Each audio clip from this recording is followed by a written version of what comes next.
Welcome, everybody, to the Digital Nomad Experts podcast by Beach Commute. Today, we've got Jeff and Marissa, and we're going to be talking about the 5 most popular travel, well, maybe not the most popular travel destinations, but very popular destinations that we think you should avoid. And we've got some alternative places you can go to that are somewhat similar, and you may avoid some tourist traps. This is actually a continuation of a previous podcast that we had. We're just realizing now is almost 2 years ago. How time flies on this podcast. 5 most popular travel destinations of where to go instead as a digital nomad, episode 97. We realized that we leaned pretty heavily on Europe. I'm looking at Marissa when I say that. I've got a feeling she heavily influenced. She might have had her finger on the scale. But we recommended all different places to go in Europe, so that was not my doing. Yeah, you're right.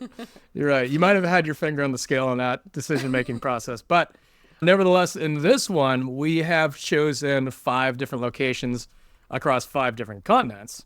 And I feel like we could actually do this all day long. There are so many ultra popular tourist destinations that are just, frankly, not worth going to. So maybe in another 2 years, we'll revisit this one as well. So with that, Marissa, do you want to start us off with number 1? Yes, number 1 on our list of popular destinations that everyone feels like they should go to. We're going to start in Central America, specifically in Mexico, and this is Cancun and Tulum. So Cancun, I feel like when you look at pictures, it's got the beautiful white sands, like really pretty clear blue water. The beaches are pristine. It's, popular in theory for a reason, but it's turned into pretty just like giant hotel after giant hotel. There's not much to it. It's kind of has that spring breaky Senor Frogs kind of vibe. Wait, what was it? Senor Frogs? You don't know Senor Frogs? No, what's that? It's like a chain. It's like the TGI Fridays of Mexico, but like a bar though. They have like the long looking it up now. Drinks, the neon tubes, and like you feel like everything I hate. Feel like you're partying on vacation, but like really you could just transplant it to the US. It's like not local at all. So that's Cancun. It's just, I feel like there's a lot of cement, a lot of big chain hotels. It has beautiful beaches for sure, but it's lost a lot of the charm. And then Tulum, I've kind of looped in here. It's about a 2.5-hour drive from Cancun. Very different in that the hotel zones are these like really boutique, beautiful, beautiful hotels that look like more Instagrammable around every corner you turn, but it's become really touristy, more so just overcrowded. It's got a very influencer vibe, very expensive. There's like one beach road that goes from one side of the hotel zone on the beach to the other that should take about 20 minutes with no traffic. And on a Friday, Saturday, you're going to be stuck like an hour plus trying to get from one side to the other. And it's quite frankly a disaster, in my humble opinion. So when I went to Tulum the very first time in 2014, I left feeling like this is the most magical place I've ever been. And every time I've gone back since, I've spent a lot of time in Playa del Carmen, which is like 45 minutes away. So I'll go for the weekend, take day trips. And every time I'm just like, get me out. Like the land is magical, but like the people have ruined it is kind of a takeaway for both Cancun and Tulum. So this is the first of popular destinations, so we're going to tell you some alternatives. Any thoughts before I give you the alternative? I'm just sitting here wondering, what is it that draws people to go to these locations, specifically in Mexico? When I talk to people that don't travel much, and then they go on a vacation, they go to one of these 2 spots or Acapulco or something like that. What is the draw? I mean, it's not really, when you go to these places, you're not really in that country. You're in like a weird little bubble, American bubble. So is it just better weather and an excuse to party, or just not being at home? Because it's not really traveling. I don't understand what the draw. I've never understood the draw of going to these places. That's a good question. I think there's a couple of different factors. I think it's like a known place that feels safe. So to a lot of people, Mexico, I think, feels really dangerous, but they're like, oh, I know a lot of people who have been to Cancun. I know a lot of people who have been to Tulum. It feels like these little bubbles that are safe. So the other places, I think a lot of people I know when they ask me, like, is it safe to go to, like, the alternatives that I'll tell you, like, is it safe to go there? Like, how do I get there? Is it safe to drive there? So I think Cancun has a big international airport. Every hotel is like, 15 minutes away from it. And then even along, I would say you could apply this anywhere between Cancun and Tulum. It's just a whole entire highway of popular hotel after popular hotel. And it's kind of hard to explain it, but there's like, if you drive along the highway from the road, you just see these big, grand, like gates, entrances to the hotel that are blocked off with security guards. So you basically, when you go and stay at these resorts, you're like in this little safe bubble. So I think a lot of people, especially if you think about from the US, but anyone who's going there, you're flying. I think people go for beautiful beaches and beautiful weather just to kind of get away as a beach vacation because it's, tropical, it's hot, even during the winter, you can get it. Most of the year, it's great, but it's just kind of like a guaranteed good beach weather. And then you lock in that safety and it's at an affordable price too. Like if I think about some alternatives, which I'm going to recommend some different ones, but you could think about anywhere in the Caribbean probably has just as prettier, beaches and water, but they're much more expensive to go to the hotels, to fly there, to get around there, to eat there. So I think Mexico is still like a really affordable location, but these specific ones, people feel like, oh, it's this bubble that's safe. Yeah, I imagine they also want to be pampered too. A lot of the places you're staying are these I've never even stayed never even stayed in one. I don't even know. I guess it's exactly what you'd expect. You're just waited on all the time. Well, kind of. It's just like you don't have to pay. Like once you go in, you don't pay. You don't have to like pay separately for food. So you leave your room. You don't need your wallet. You don't need to bring anything with you. It's just like, oh, I'm hungry. I'll pop into the restaurant and just eat because it's like all included. And my drinks are just I can walk up to the bar. So there's something freeing about, not having to bring your wallet, not have to think about what you're spending. It's usually not great quality stuff unless you're paying like a really high nightly fee like and then buffet stuff, right? Buffet, low quality. The drinks are going to be watered down. The food's not great, but there's something to be said. Like I have a group of friends actually from Atlanta who just went like 2 weeks ago to one of those all-inclusives in between Cancun and Tulum. And they knew exactly what they were getting in for. It was like 3 different couples. They were like, you know what? We just want to get away and do nothing. They have kids. They don't want to think, or like they went without their kids, but like they're like, we don't want to think. We just want to go. We want to spend time with each other. They're good travelers otherwise, but sometimes people just go to be like, I want to not plan. I want to not think. I don't want to have to travel and get in the car and pick where to go. I just want to go and like rest on a beach and not think. And that's what you get at the all-inclusives.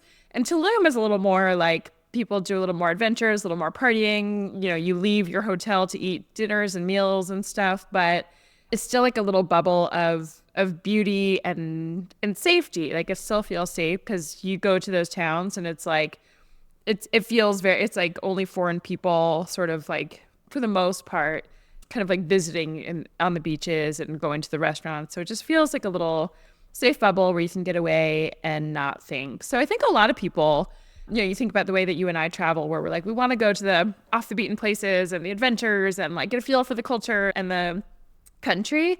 Not everyone travels that way. So that's why I think these places, Cabo, I feel like you could kind of slot in there as well, and the other, different part of Mexico. But those are why those are so popular. Okay, last question. What is the Tuluminati? I don't know. What is you tell me. Oh, I thought you might have heard. I've heard of this before. What? Tuluminati. I don't know what that means.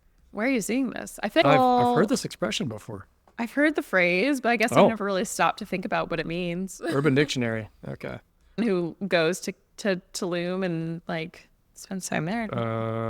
An ironic self-imposed title for the privileged hippies that came to gentrified Tulum. Does that check out? Sounds right. Yes, that would be. Okay. I was like, that'd be my guess. Of course. Yeah. Course creators. It feels like a lot of Los Angeles influencers. Like it's like a lot of California, Los Angeles, like fly to Tulum, and they just opened a new international airport. It's brand new. So you used to have to fly to Cancun, drive 2.5 hours like in a shuttle. Now there's an airport there, so it's going to be even more crowded. But yeah, it's a lot of just like all the influencers are just there to party and take pictures. But it's really unfortunate. It is completely gentrified because it really is a magical land. Like it's hard to explain it. Like you go there and if you could just remove the humans who are there now, like the land itself just feels like it's like buzzing with magic and it's beautiful and it's jungly and it's, all the hotels are so beautiful, but I don't know. It's one of my least favorite places to go just for the humans there now. All right. Well, Tuluminati aside, let's get to some of our alternatives here. Yes. Okay.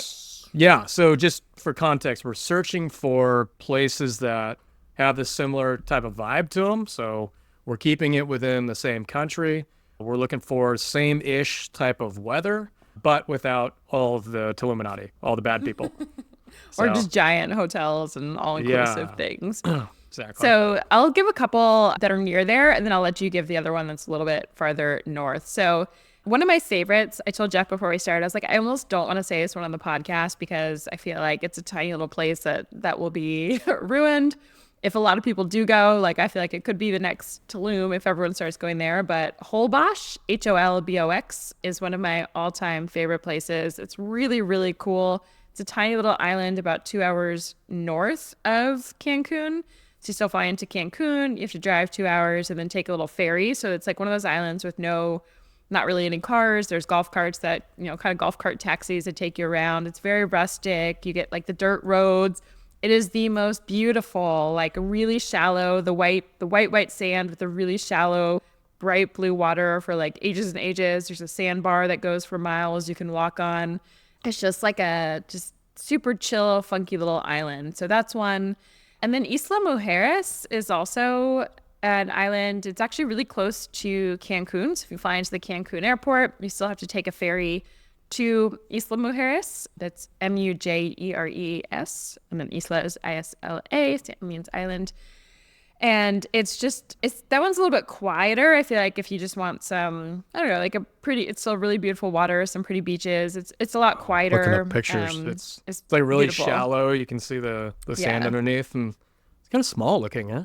It's very small. That one I would recommend. You can almost do like day trips there. Holbox I would recommend for like a couple of days. And then Cozumel is also pretty touristy, but I would say it's better than Cancun and Tulum at this point. So that's in what's called the Yucatan is like that area of Mexico. And I'll let you give one other option, Jeff. It's a little bit different area within Mexico. Yeah, so on the other side, Pacific side, you've got Puerto Escondido, which is in the state of Oaxaca. It's Oaxaca. It's on the southern part.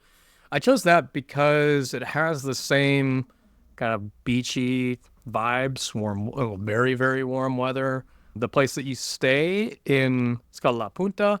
It's still got dirt roads, so it still feels kind of, not developed. It doesn't feel overly touristy. And it's also a very popular digital nomad destinations too. Good place to go during the winter. I will say it's getting there though. It's crossing over. You should probably go there within the next couple of years before it turns into the next Tulum.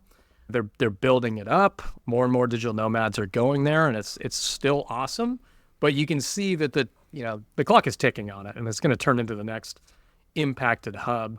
So yeah, it's great for the internet's much better than it used to be. We used to have rolling blackouts, and that was a nightmare. The internet connection was Diego was doing his web of internet signals, to create this crazy mesh network that made it work, but I would still have to go to Selena and work. And we know I hate. Wait, Selena's not around anymore, is it? I think it went bankrupt and it did. Yeah. Oh man, I haven't talked to Diego about that since. I don't know if the hotels are still functioning right now, or they must have gotten bought out by some other. I think some of them got bought out and just changed brand name or something. I forget the name of the hotel that bought some of them out. Yeah, I don't know if all of them closed. But it's a top recommendation for me. I'm gonna end up going next month, mid-January or so.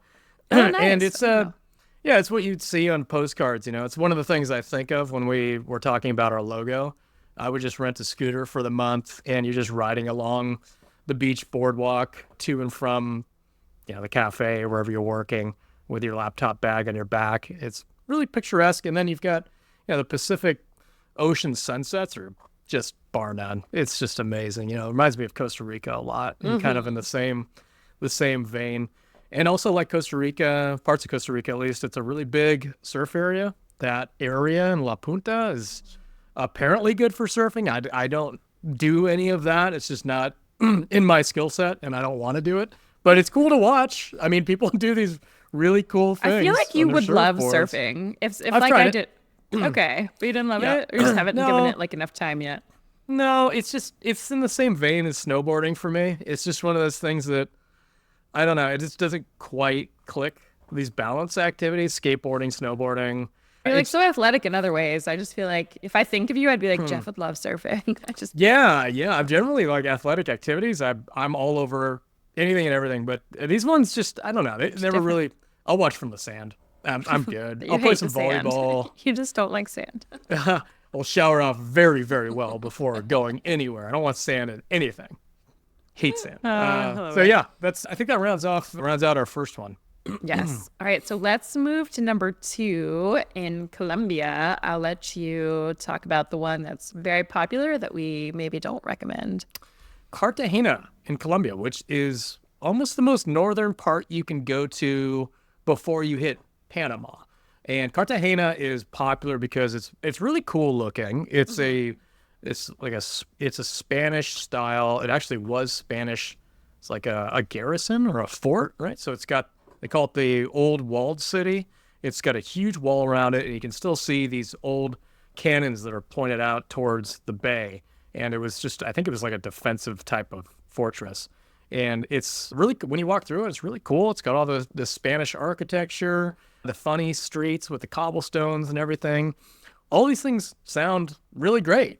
Really warm weather, cool architecture, Colombia, but it's not. I hated it. It's one of the first places I went before being a digital nomad. I think this is back. Me too. 2015, 2016. When did you go there? 2016 also. Yeah. Okay. We might have crossed. I think it was 2016. We might have crossed paths. It was like the beginning of my nomad journey. It was like one of the first places I went. Yeah. I immensely disliked this place. Right when I landed there. I think it's fun for about 2 hours. Like it kind of feels like Disneyland. It's like, oh, cool. It's like beautiful. It's got all the cobblestone streets and got like really beautiful doors that are like gigantic. It feels like it's cool made doors. for giants. Yeah. So it's fun to walk around, but I feel like after a couple hours, you like go, you have some lunch, you see, and then you're like, okay. It's like a hot, dirty, sticky Disneyland for adults. Yeah. But I think a lot of people, when booking, think that like it looks like a destination to go for like 5 days.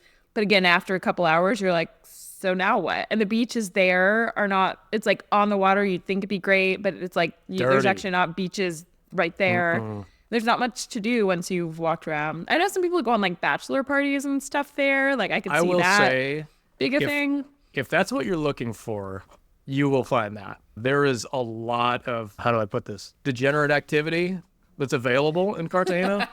I mean, it is. I feel like that's what it's kind of designed for. Maybe a younger. It's like within walls. It's like a safe little walled town. Exactly. Yeah, where all kinds of bad things can.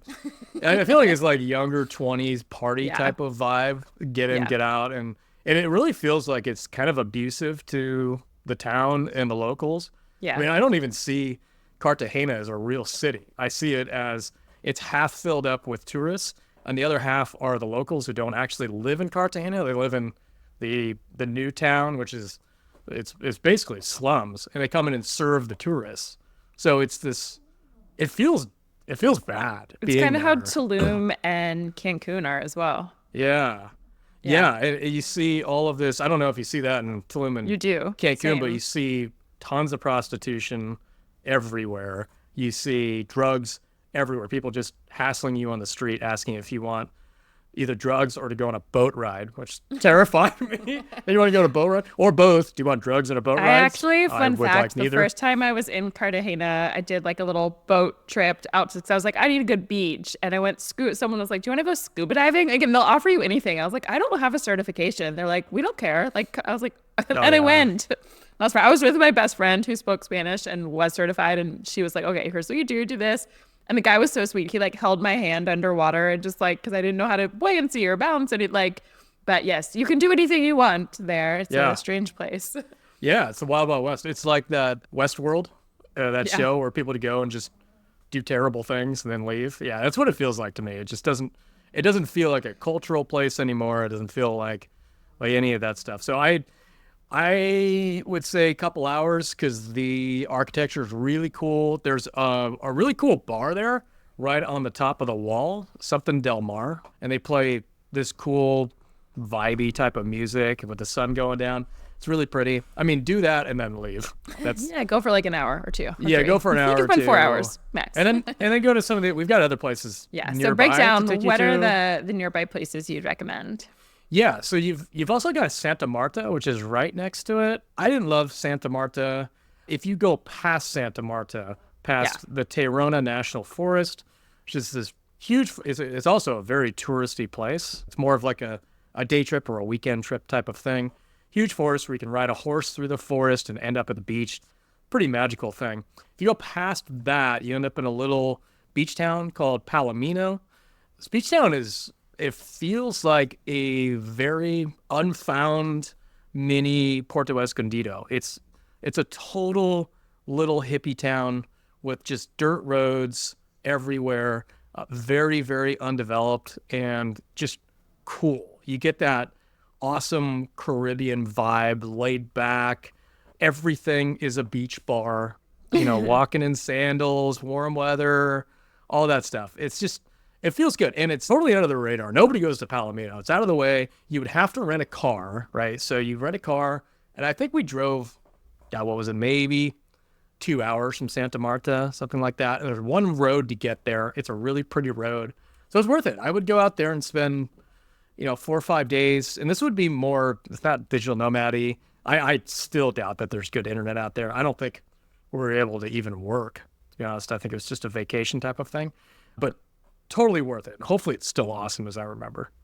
Yeah, I didn't go that far, but I did go to Tayrona, and it's like cool, jungly. People are camping on the beach. It's a funky little place, so I recommend it as well.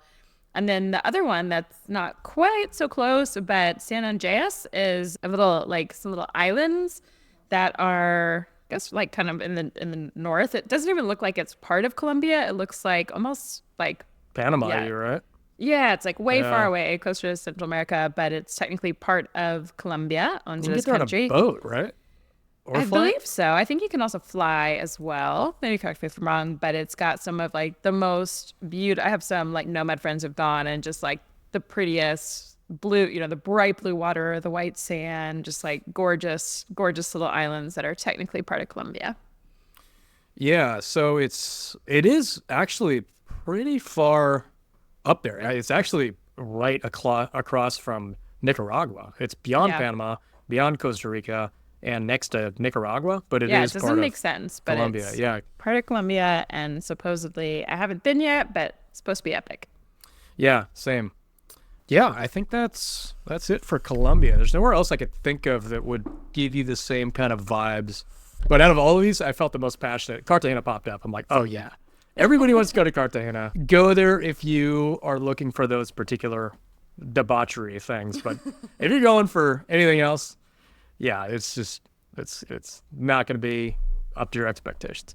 Yes. So before we move on to destination number 3, if you are not already on our email list and you would like to join, we send out a bunch of awesome remote job opportunities. We send news about the podcast, tips to become a digital nomad, to get a remote job that gives you the freedom to travel, all the good things. We also send a lot of pictures of all these places that we're actually going to that you don't get on the podcast. So if you want to see these and join our email list, check out beachcommute.com/email. We'd love to see you there. So with that, Jeff, do you want to take us to number 3? Yeah, number 3 is Prague in the Czech Republic. And it's hurts my heart a little bit to list this one in because it's a special place for me because it was my first international trip was when I was like 21 or so, and Prague was one of the destinations we went to, and it was still kind of post-Soviet feeling. It was a little bit under the radar. There weren't so many tourists back then. What year? I think it was like 2004, 2005. Way long time ago, yeah. Yeah, it felt very, very different. We stayed in a hostel. We stayed in only hostels. The Clown and Bard, which is like I walked by it the most recent I time love I it. went You there. remember that still. Yeah. Well, I remember the 3 hostels we stayed in. We were in Amsterdam, which covered in the last one, at the Flying Pig, which is a famous one. And then this one was the Clown and Bard. I remember it because it was like underground, and it was a bar, and it was a hostel, and it had. Sounds like my nightmare now. Oh, but, yeah. In our early 20s. And sounds like fun. it was all white walls with years and years of people writing all kinds of notes and graffiti and drawings and Sure. stuff on it. It was hilarious. But I had a blast there, and so I kept that in mind all these years, and then I went back, just back in, was it 2021? Yeah, I think it was 2021, and it was, COVID still. It was winter, and it was still very touristy. And I talked to the locals, and they're like, "Oh yeah, this is maybe 10% of the touristy that you will feel on a typical normal year." It's like, oh my God, I can't even imagine walking across the Charles Bridge. Is the Charles Bridge or Charles River, right? The one where you go feed the crazy swamp rats, or That's nearby what I there. love. We gotta tell And you, all yeah, the we might have to cover statues that. along the bridge. Yeah, it's a beautiful bridge. It's so nice. We should talk about how beautiful Prague is, because it really is. This bridge is absolutely beautiful. They were telling me that walking across that on a typical summer, you're elbow to elbow with people. You're pushing around people, and that's just absolutely too bad, because the city is just so magical. Yeah, so we should talk a little bit about the city. What would you say? Like, if you stayed in Old Town Prague, Yeah. it's really cool. It's got all the old architecture that you would imagine, cobblestones, cool old buildings, and it is very, very old. I think Old Town Prague is like pre-1200 or something like that. It has So like the oldest working clock there. Like, Oh yeah, it's an still- astrological clock. Mhm. And Yeah. it's still functioning. But yeah, to me, I've also been twice. I think in 2016 and 2021. I feel like I was there the week before you You were. just beat me there. Yeah. But I also, to me, Prague, it's like I don't want it to be on the list not to go to, because it is a magical place. But if you go, to me, it feels like a magical Disneyland kind of. I don't do Disneyland, but if I did, it feels. It's a lot coming from you, who's a Europe hater. Yeah, And it's I don't. very European. It's Eastern very European, but there's something special about Prague that has this like bright kind of like fantastical energy, like around every corner. It's not the same. So someone actually, I forget who wrote on the, I think it comments on one of our episodes. They're like, "Why does Marissa hate Europe so much?" Like, do a whole episode. That was recent. So in short, I don't like the old energy feeling places, like the old castle-y places. The energy creeps me out. I don't like to go in like the old churches and all the things.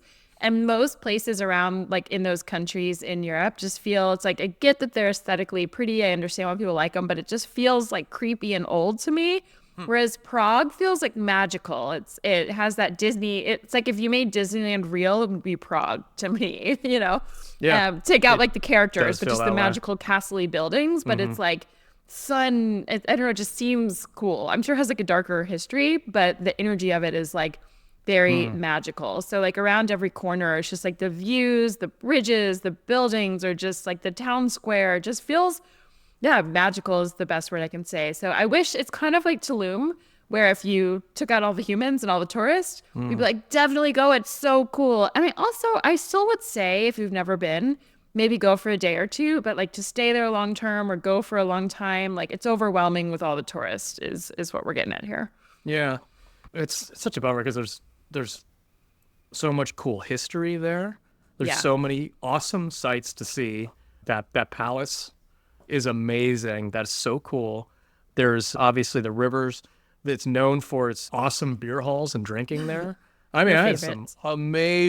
amazing beer there. The whole absinthe history. I went on an absinthe tour, which was absolutely incredible. I learned so much about absinthe, drank so much absinthe. It was an absolute blast. They've also got the creepy nighttime. I was on Airbnb experiences. For those of you listeners who don't know what that is, you know what Airbnb is for renting properties, but you can also go tab over to experiences, and people will post a wide range of cool stuff that they give you tours It's like local on, and- people hosting tours and experiences and dinners at their home, or like photography did that there. classes or all sorts of stuff. Yeah. There was a Michelin star chef, and he did a dinner at his home, and I just met a whole bunch of strangers, and we had a tasting, which was just out of his kitchen, and he served us drinks and food. It was amazing. I made a bunch of friends, a bunch of British dudes getting drunk, of course, which is what they do. They just go to Prague, get drunk, come back to the UK,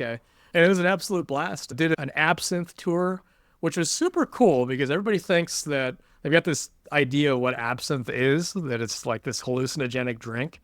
which is absolutely not. There's no truth to it. It's kind of an interesting story. Right. Yeah, so they make it out of this wormwood plant, and it has what's called cajones in it, cajones, and these cajones are like they're kind of somewhat similar to what you'd see in some older school cough syrup like Robitussin and things like that. It's actually a little bit of an upper, like it gives you a little bit more energy, right? So what happened was alcoholics that would drink a massive amount of this could keep drinking for long periods of time because they've got a little bit of an upper. And it's very famous for Van Gogh. They think he cut his ear off because he was hallucinating on absinthe. He did not cut his ear off because he's hallucinating on absinthe. He cut his ear off because he was up drinking for 5 days straight. And he ended up cutting his ear off because he was drunk because absinthe kept him awake to drink more, right? So it's like a alcoholic's worst nightmare.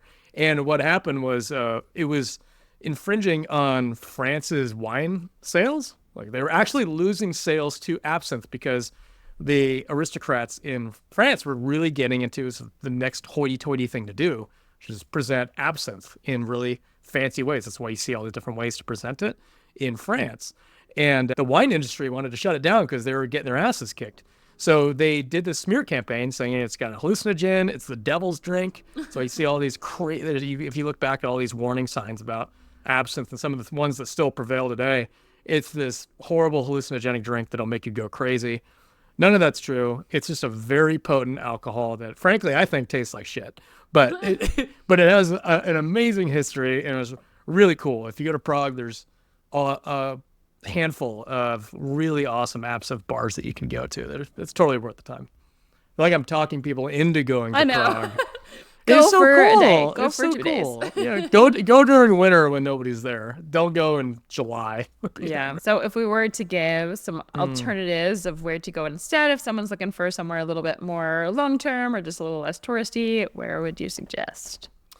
Yeah, if you want the same kind of vibe, we've got a couple of them. Well, we've got 3 of them, actually. First one I've got on the list is Vienna, where I went to, I just shortly after Prague on that same trip for the first time.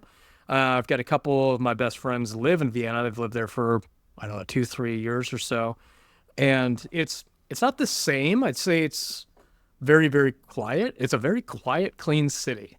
And quiet. Unbelievably clean, quiet, and safe. Like, where's everybody? What's everyone doing? eerie, right? Yeah. Like, make some noise. They're Austrian. They're very polite and calm and quiet. And I stand out, obviously, loud American.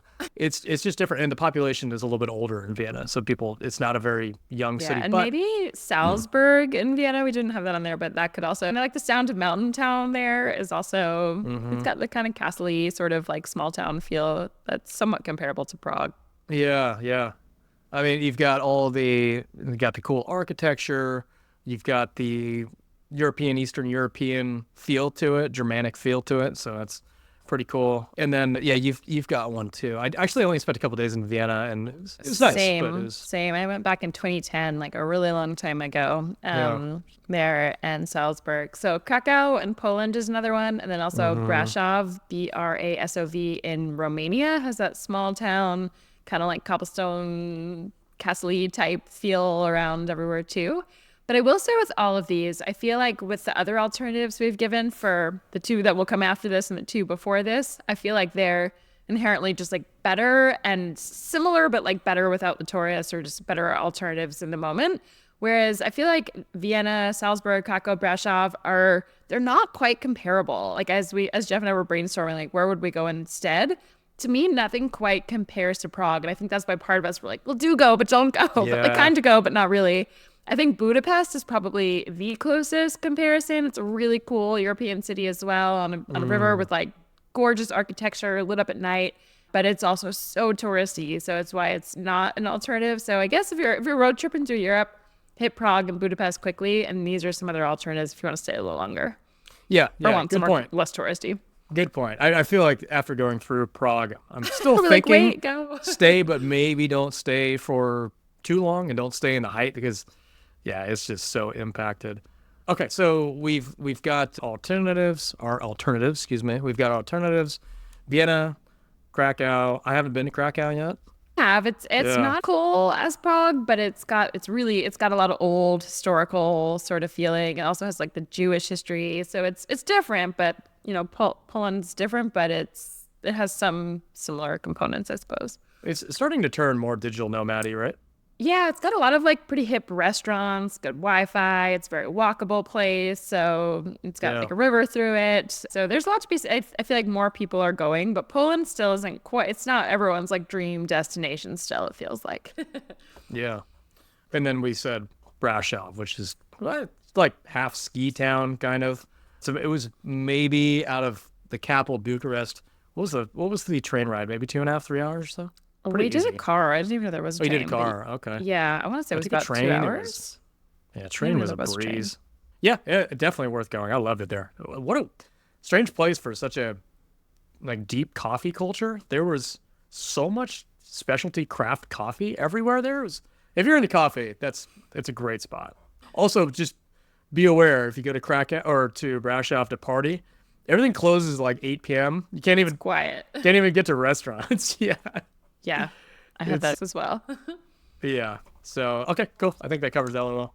All right. So before we move on to number 4, if you're listening to this and you're getting some value out of all these locations and suggestions, if you haven't yet given the podcast a 5-star review, we would be so grateful if you could just open up your phone wherever you're listening, just quickly click.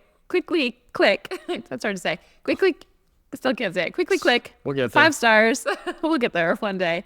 It really helps other people find the podcast. It helps us continue to bring this podcast to you. So thank you so much for doing that. It makes a huge, huge difference. Okay. So next on the list, number 4, we are taking you to Egypt. I'm going to say this one that kind of has the Prague where I'm like, go for a day or two, but maybe not stay long term. And that's Cairo in Egypt. And our podcast editor, our wonderful podcast editor, is in Cairo, Egypt. So we're not saying anything bad about your hometown. Promise. I like Cairo. It's a lot going on. It's definitely worth seeing the pyramids and exploring Cairo a little bit. But to stay long term, to me, and I'm always like, I'm sorry, Hussein. We love Cairo. We love Egypt.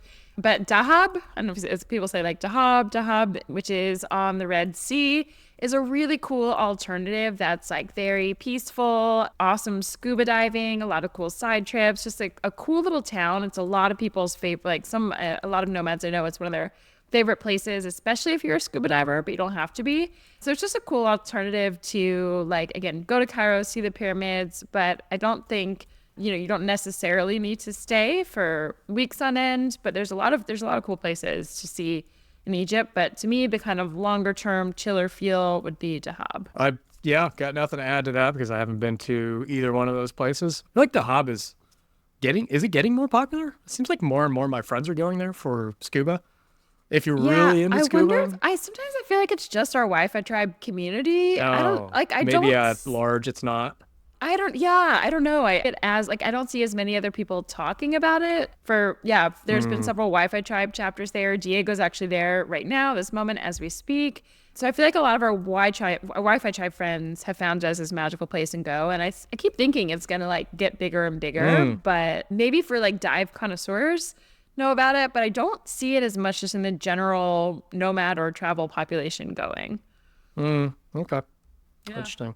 Yeah, nothing about it ever really called to me because it always seemed like it was for our scuba friends. So I don't know. Maybe at some point it looks awesome. Like all the cafes. It kind of reminds me of like a Morocco-ish sort of feel of like all the cafes along the beach and the outdoor style of it and like cats everywhere. I don't know. All right. Well, you lost me on that one. Oh, I love the cats. Chasing down cats. Gained me. Lost Jeff. Gained me. I'm coming. All right, so that's number 4. And number 5, you want to kick off number 5? Phuket in Thailand. Also, I haven't been to Phuket, but I said I have. Phuket as a recommendation. Yes. Because I feel like just about everybody I know, when you ask them who doesn't travel, where they want to go, I want to go to Thailand. Where do you want to go to Thailand? Phuket. It's like, maybe it's just known in people's heads that that's where you're supposed to go. Yeah. For an exotic feeling, warm, tropically destination where you can come back with your elephant pants and your new cultured looking way of looking at life. It feels so basic to me when somebody comes back to me and says, "Oh, take me back to Thailand." It's like, all right, tell me why you wouldn't go to Phuket. I dislike Phuket strongly. Let it go. Let it rip. So it's sort of like the Cancun of Thailand. It almost like the Vegas-y Cancun sort of feel, but when you walk down the street, it just feels like dirty, sleazy, salesy, like just people trying to pull you into every restaurant left and right. It's not pretty. I could go on. I don't, but it's like, it's a small area that's kind of like the most popular place. I think it is really popular because it's a kind of a good send-off point to a lot of really popular islands. So when I went, I was it was back in 2018.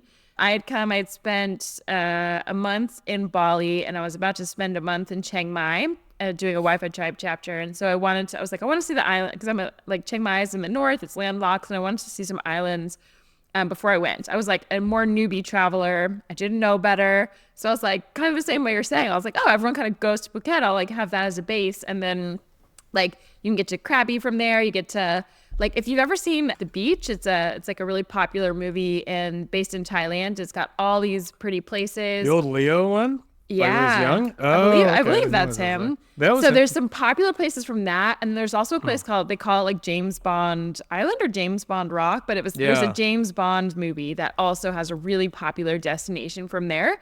So you get to Phuket, and then you have this makes my skin crawl. You get those like boats, these fast boats that take you where you like have to wear like the bright orange life jackets, and there's like 30 people on every boat, and every boat goes to the same place. So these islands, it's kind of like Tulum, where I was like, if you just removed the people, like it is worth all of it. Not Phuket still, but like if you go to all of those little islands, which are all day trips from Phuket, like the magic is there, but the magic has been ruined by like 100 people snorkeling in orange life jackets that are required on these massive touristy boats where like hundreds of people just gather. There's also like Krabi, you see those like big like limestone cliffs, and there's there's a beach that is like there's monkeys swimming, which is really unusual. There's like monkeys running around the beach. It's all, I love monkeys. So I'm like, this is heaven. They're like, it's so weird, but it's, you see people's influencer, like if you get it just the right angle, it looks like you're secluded. Sorry, if you're not watching our video here, I gave it thumbs up and some fireworks went off. I didn't mean to do that. Gotta be careful with your hand signals. Keep my hands down. But if you look at Instagram influencers, it looks like you're on this, these like isolated beaches at just the right angle with no one around, this monkey coming up to you. Then if you just pan out, it's like Instagram versus reality. The reality is there's like hundreds of tourists just everywhere, and it's a nightmare. So yeah, I guess the islands, there's some cool ones that are still worth seeing, but Phuket it's just overall not great. So don't give up on Thailand. I actually like some other places in Southeast Asia much more. I went to Southeast Asia because I had that dream. I was like, I want to go to Thailand. I want to see the limestone cliffs and the water. Like it is still amazing. But some alternatives for you. Koh Tao. So K-O-H and then T-A-O is how you spell Koh Tao. Koh Lanta, K-O-H-L-A-N-T-A, and then Koh Phangan is one of the most popular digital nomad locations. It's K-O-H-P-H-A-N-A-N-G. Yeah, that one's a weird spelling. I might have, don't quote me on that one, but it's close to that. We'll type them in. So anyway, those are some good alternatives. They are just like chiller islands, definitely places you can stay a little more long term. They're quieter. Koh Phangan does have a lot of nomads, some tourists, but it's where the full moon beach parties are. There's a couple islands for that, but you can sort of avoid that half of the island. There's like the tourist half of the island and the nomad sort of like quarter of the island, and then some locals on the other quarter. Anyway, those are just some more peaceful, like still really beautiful islands. You can still do day trips from those. The other ones it's kind of like, I don't know why, from movies, basically from a couple of movies, these certain islands just got super popular, but like there's other places that are just as pretty. So don't, like, when you're there, try to avoid the hype of like, every blog says I should go. Like, don't do it. You don't have to. Other places, I promise, are just as beautiful and cool and pretty. There's a beach off of Koh Samui. What's the name of it? I can't quite remember, but there's a little island that you could there's like pigs on the beach I went to. It's like really pretty. There's some weird cool stuff you can go. But yes, try to avoid Phuket if you can. There's some places like if you avoid the city center, I know some people who have rented some cool, like beautiful homes with pretty views kind of on a cliff. Like you can avoid some of it, but overall it's just not, it's not like super local, super great. It's pretty touristy. Yeah, I think that's kind of the theme behind a lot of these places. It's just you're not really in the location. And that's why we say like it's I don't think it's very good to read blogs. We've talked about this quite a bit on this podcast. Reading blogs as tour guides. I feel like a lot of the blogs that you read, if you're just like curious and you want to look up different destinations and places for inspiration to go, I feel like they're just rehashed by other bloggers who actually haven't been to these places. Because if you've been to these places, you probably wouldn't recommend these places. Most of the places that we go in popular places that people think of, Mexico, Colombia, we don't want to go to the places that are popping up on these blogs typically for all these reasons. They're not, doesn't feel like you're there. It feels like you're in a weird little bubble. And that's something we're constantly trying to avoid. So, and they change over the years too. Like some of these places, if you went 10 years ago, Tulum or Prague or places, it's like they became popular for a very good reason because they are cool and they are beautiful, or they were cool and they are beautiful. But like, it's almost like you kind of have to keep up with the trends and changes to avoid of like, okay, that was the place to go. Now it's overrun. What's the next place kind of from there? And the cool thing that we've had, I think the privilege to experience living as nomads is like we've gone to those places and often lived long term. And then we got to go on these weekend trips to all of these other places nearby. So you have time, like in Mexico and in the Yucatan, for example, like I've lived in Playa del Carmen, I don't know, a lot of months over a lot of different years. And every time I do like a road trip for a weekend to a different place. And so I've been able to see like, oh, here's all the, like I've actually lived and experienced all the other ones. So I know where to go instead that you're not going to find on the blog post. And 5 years from now, we might be like, okay, that one's crowded now, on to the next one. So it changes and it shifts. And as people discover it through social media, through blogs, through all these regurgitated things, like they become really, like outdone and overpopulated. And then you want to kind of like move on to the next. Well, it's a good excuse to keep doing this podcast because it's a fun one for me. Keep checking back. It'll keep changing. Yeah, exactly. Okay, with that wraps it up. If you have any places that you think of as you're listening to this podcast, shoot them over to us. We'd love to add it to the next one. Or if you have questions about maybe popular locations and you want to know, have we been there? Do we have an opinion on it? Write us in at hello@beachcommute.com and we'll get back to you usually within a day or so. And we love hearing from you anyways. So with that, thanks for joining us and we will see you next week.